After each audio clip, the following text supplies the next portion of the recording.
বন্ধুরা, চলে আসলাম রান্না বান্না নিয়ে। আজকে একটা রান্না দেখাচ্ছি তোমাদের। প্রথমে সর্ষের তেল দিলাম, তারপরে এই যে পাঁচফোড়ন দিলাম। পাঁচফোড়নটা লাল লাল হয়েছে, এবার কাঁচা লঙ্কা আর টমেটো কেটে রেখেছি, এটা দিয়ে দিলাম।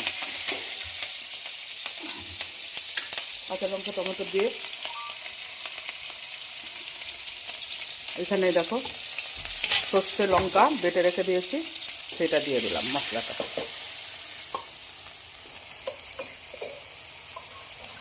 রান্না করছি মৌরলা মাছের ঝাল চচ্চড়ি। এই যে ভেজে রেখেছি মাছটা।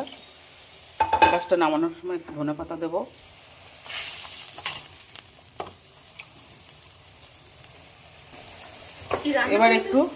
এবার একটু হলুদ দিয়ে দিলাম মাছের ঝালে।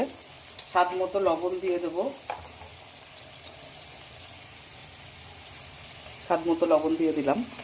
আর সামান্য চিনি দেবো। চিনিটা কতটা দাও, সামান্য চিনি দিয়ে দেবো।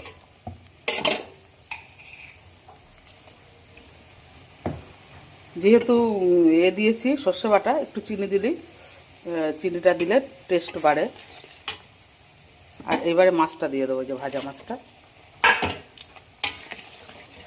এটা ঝাল ঝাল চচ্চড়ি খুব টেস্টি হয়।